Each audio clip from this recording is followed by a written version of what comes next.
Para mim, ser trans é nascer em um corpo incongruente com quem eu realmente sou. E aí, quando a gente se descobre, a nossa busca é para comunicar isso para as pessoas, né? De que a gente não é o que elas estão vendo. Então, a gente faz essa busca por transformar o corpo exatamente como a gente se sente, do gênero que a gente sente, né? Ser trans, ele tá no momento que você nega os papéis de gênero e a identificação que as outras pessoas querem pôr sobre você. Isso que é o mais importante, né? É quando você assume o controle do seu corpo. E a partir daí você consegue ser exatamente aquilo que você deseja ser. Aquilo que você é, a sua essência. Que eu acho muito bizarro, assim, você vai numa loja de departamento, aqui é feminino, aqui é masculino, né? Você vai pra fila da educação física, aqui é feminino, aqui é masculino. Tipo, não. E uma das coisas que mais me chama a atenção é o seguinte: a nossa sociedade, ela quer reduzir as pessoas no binarismo, né? Ou seja, elas querem excluir a forma de vivência das outras pessoas.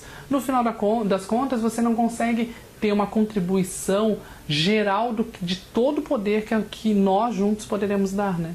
Porque eu tenho uma vivência diferente, eu tenho um contato diferente com a sociedade, você tem de uma outra maneira, homens têm de uma outra maneira. Então, se a gente conseguisse juntar tudo isso junto, a gente teria uma máquina muito maior para a gente construir um mundo melhor, né?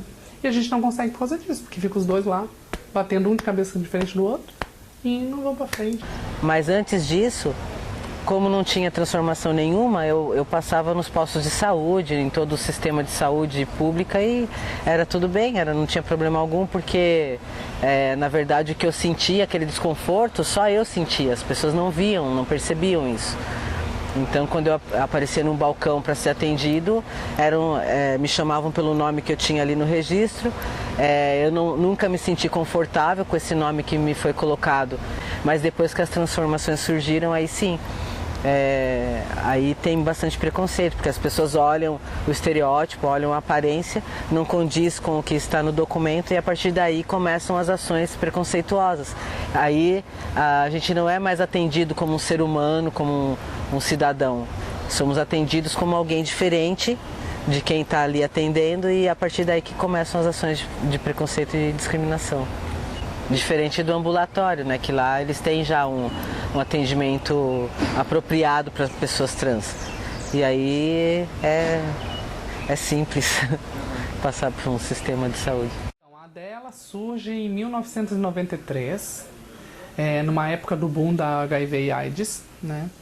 E a nossa primeira ação era reunir preservativos e até o ponto onde as meninas estavam fazendo o programa e entregar esses preservativos. A instituição, ela é fundada por travestis transexuais. Então, na época, como não se tinha uma sede, a gente se reunia no coreto da Praça 15, reunia esses preservativos e até onde essas meninas estavam, e daí a gente fazia a entrega dos preservativos.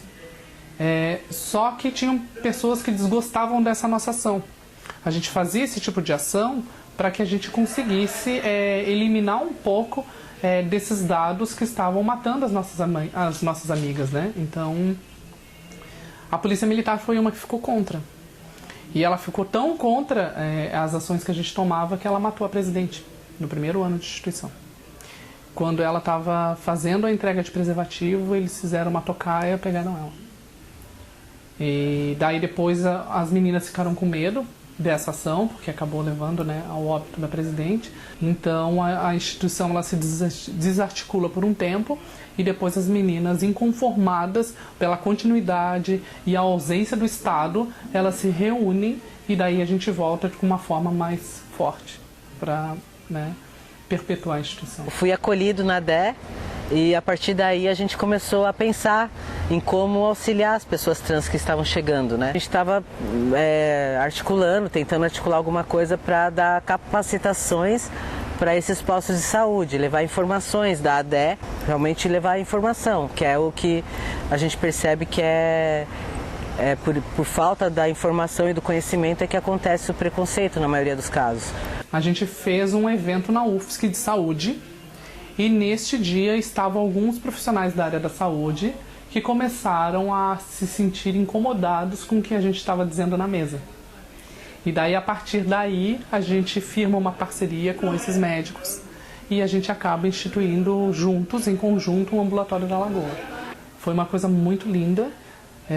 Foi a ADE, o Grupo Margens e mais o pessoal da saúde coletiva da UFSC que a gente se organiza para fazer com que o ambulatório funcione. Uma tecnologia nova que ainda não existia aqui no Brasil, que é o atendimento a pessoas trans através da medicina familiar, né?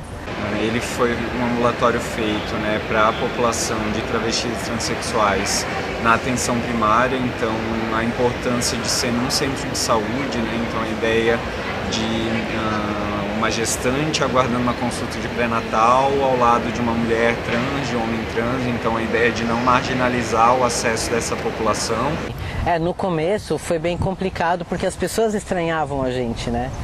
A gente está acostumado a andar por aí e ver pessoas de toda a aparência possível, mas as pessoas não estavam acostumadas ainda com a nossa aparência, então no começo foi um pouco difícil esse primeiro contato. Mas agora já estão acostumados, a gente fica ali, as pessoas já não olham com preconceito mais, não nos abordam de forma alguma. E está sendo um bom convívio, já não tem mais problema não.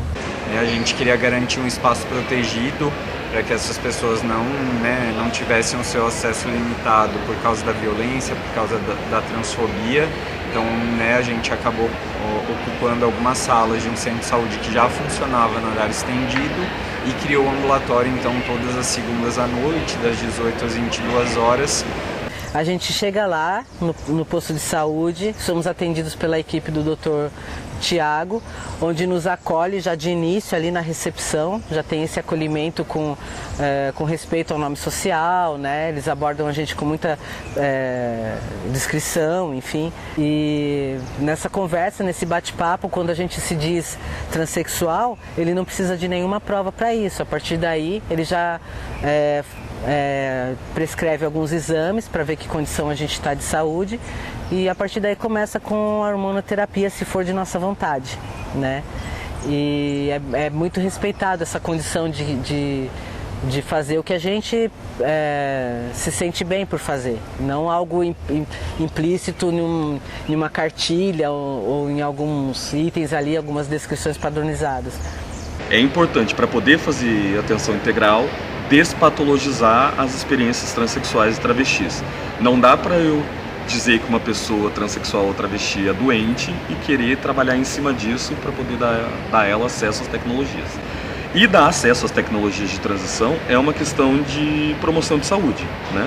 Assim, na base do conceito de promoção de saúde, que é promover qualidade de vida para a pessoa, que é fazer com que ela seja feliz, para as pessoas transexuais o acesso a tecnologias de transição é fundamental, porque se ela não tem o corpo que ela quer, ela não é feliz. E assim, as taxas de sofrimento psíquico e de transtornos associados à ansiedade e depressão em pessoas transexuais é muito grande por falta desse acesso, né?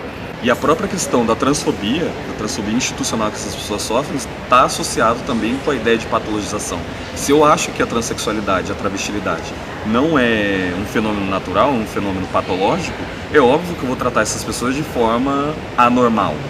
E depois do uso dos hormônios e do atendimento lá no ambulatório, eu noto que não só para mim, mas para o grupo todo, vem melhorado muito essa parte do psicológico, sabe? Tem muita gente já saindo em busca de trabalho, ficavam muito enclausurados em casa, hoje em dia não, eles saem para passeios, eles se unem como grupo, estão levando uma vida normal, né? Como realmente tem que ser.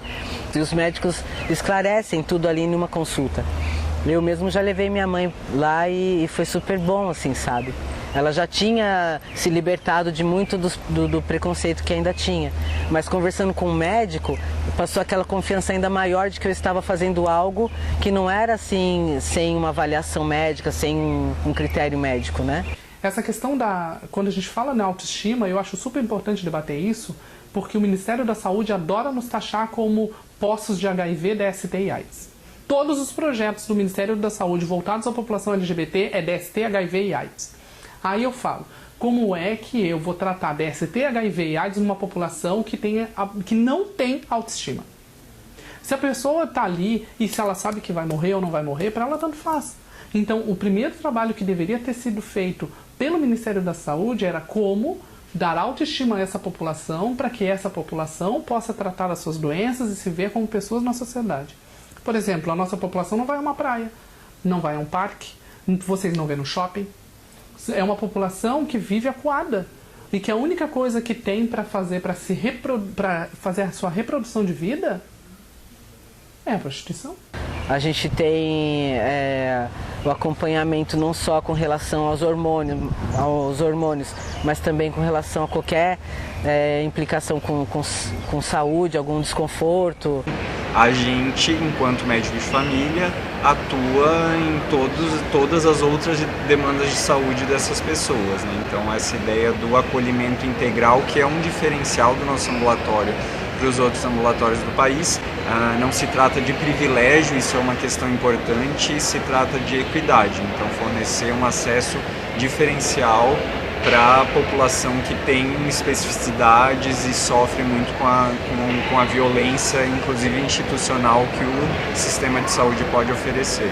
Então, a importância do ambulatório, eu vou ser bem cretinão que eu vou dizer, o ambulatório não deveria existir. O que deveria acontecer é que todas as unidades básicas de saúde estivessem preparadas para atender a população trans. Fato, é isso. Indiferente da crença, até porque isso é uma coisa que a gente tem até aqui na própria instituição. Você tem religião? Ok. Entrou dentro da instituição, não tem mais a religião. Você quer pregar sua religião? É da porta para fora. Ok? A mesma postura deveria ser dos médicos, né? Levar informação e conhecimento e mostrar que essa realidade existe, é importante que se faça. Não de forma a exigir de pessoas trans que se exponham, porque a gente tem que compreender também que a partir do momento que você se expõe, tanto a nível, por exemplo, de uma rede social, quanto na realidade assim, do dia a dia, do cotidiano, a gente também se expõe à violência. E essa violência às vezes não vem só verbal ou só com um olhar. A gente às vezes se depara aí, tá aí os números para provar, né, de que pessoas trans também morrem por preconceito da sociedade.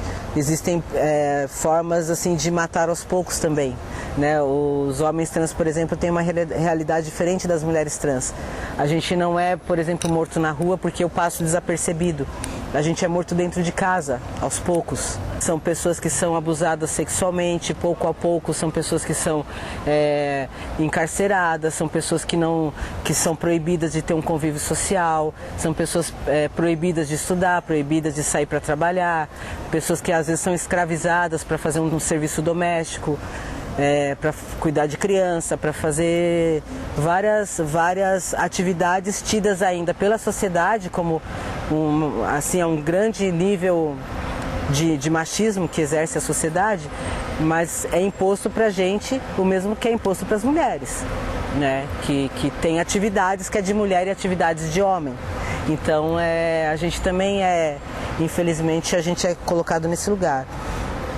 Então a gente precisa montar algumas estratégias para continuar com esse serviço que está dando certo, principalmente, né? Acho que a luta maior hoje em dia, principalmente a nível Florianópolis, é que a gente mantenha esse ambulatório. A gente precisa implantar esse modelo para que dê certo e tem que ampliar.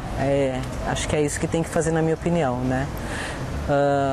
Não é muito otimista a visão que a gente tem, mas ao mesmo tempo eu acho que ainda tem meios para a gente resistir. Acho que ainda tem, sabe? Enquanto houver vida, ainda existe meios. É isso. Ilumina